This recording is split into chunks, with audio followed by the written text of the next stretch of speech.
Números 34, versículo 1. E o Senhor falou a Moisés, dizendo: Ordena aos filhos de Israel e dize-lhes: Quando entrardes na terra de Canaã, esta é a terra que vos cairá como herança, e a terra de Canaã com suas costas.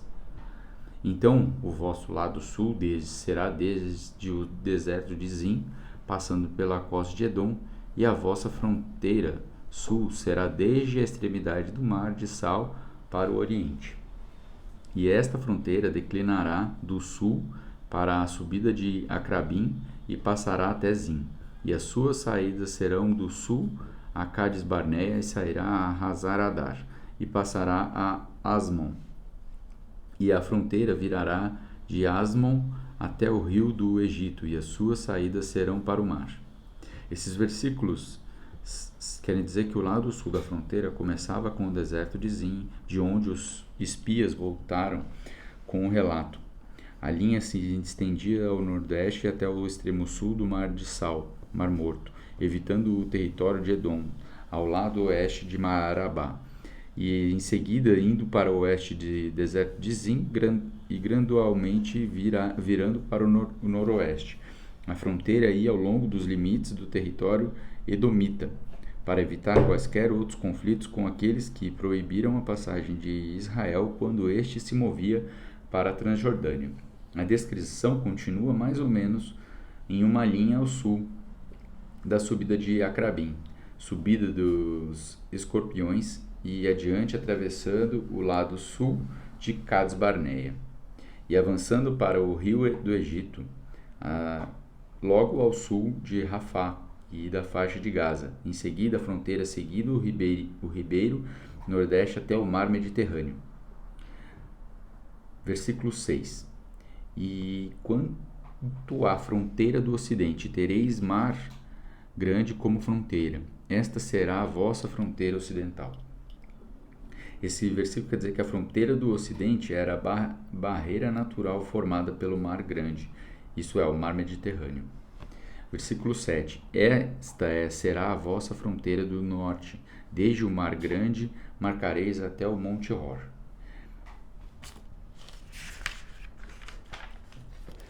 E desde o monte Hor marcareis a vossa fronteira até a entrada de Ramate.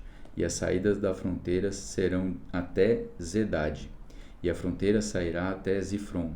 E as suas saídas serão de Hansar-Enã. Esta será a vossa fronteira do norte. Esses versículos querem dizer que a fronteira do norte ia do Mar Grande até o Monte Hor, que talvez seja o atual Jebel Acar. A cidade da fronteira norte, Hetlon, mencionada em Êxodo 47:15, é identificada com a atual Eitela, do menor declive de Jebel Acar. Ramate e a entrada de Ramate geralmente é identificada com o atual Lebuel, próximo a uma das nascentes do rio Orontes. Ramate foi um dos pontos ao norte da terra. Versículo 10. E com fronteira oriental marcareis de Hazar-Enã até Sefã, e a fronteira descerá desde Sefã até Ribla, no oriente de Aim, e esta fronteira descerá e chegará à borda do mar de Quinerete para o oriente. E esta fronteira descerá ao Jordão, e as suas saídas serão no mar de Sal. Esta será a vossa terra, segundo os seus termos ao redor.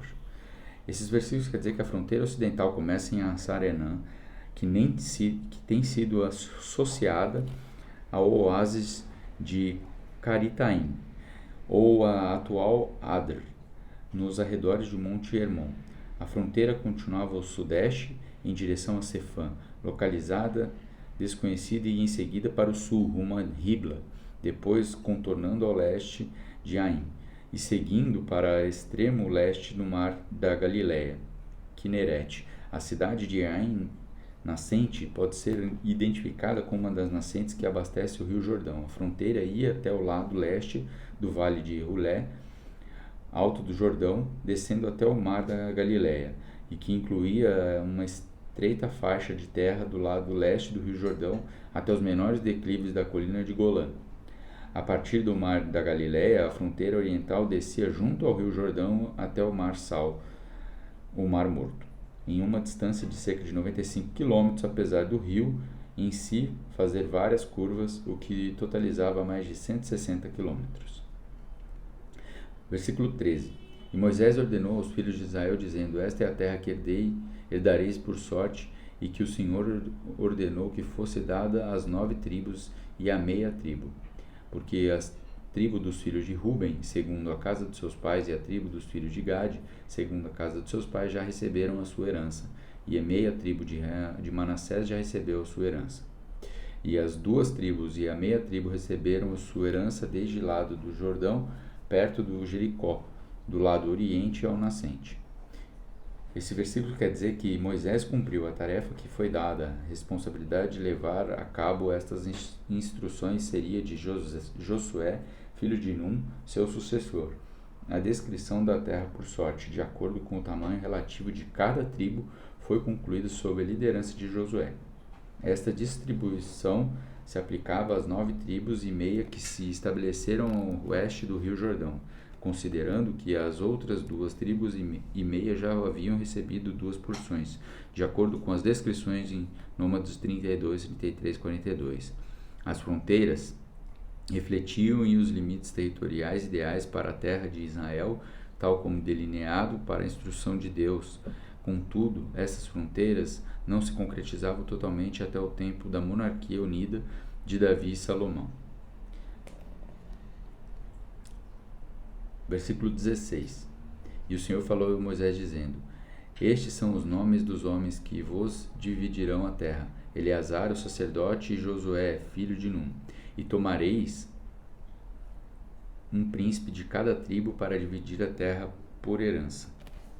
E estes são os nomes dos homens da tribo de Judá: Calebe, filho de Jefoné, e da tribo dos filhos de Simeão, Samuel, filho de Amiúde, da tribo de Benjamim, Eliade, filho de Quislom, e da tribo dos filhos de Dan, e o príncipe Buqui, filho de Jogli, e dos filhos de José, da tribo dos filhos de Manassés, o príncipe Aniel, filho de Éfode, e das tribos dos filhos de Efraim, o príncipe Quemuel, filho de Siftã, e do tribo dos filhos de Zebulon, o príncipe Elisafã, filho de Parnaque, e dos filhos do filho de Sacar, o príncipe Paltiel, filho de Azã, e da tribo dos filhos de Esser, e o príncipe Aiude, filho de Selomi, e da tribo dos filhos de Naphtali, o príncipe Pedael, filho de Amiúde.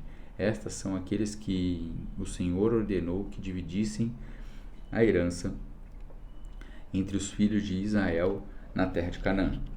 Esses versículos finais querem dizer que dos espias que foram enviados para avaliar a terra, somente Calebe continuou como líder de sua tribo na divisão dos territórios, com a responsabilidade da nova liderança colocada sobre os ombros de Josué, em lugar com que a representante da tribo de Efraim foi assumido por Quemuel, filho de Sifitã.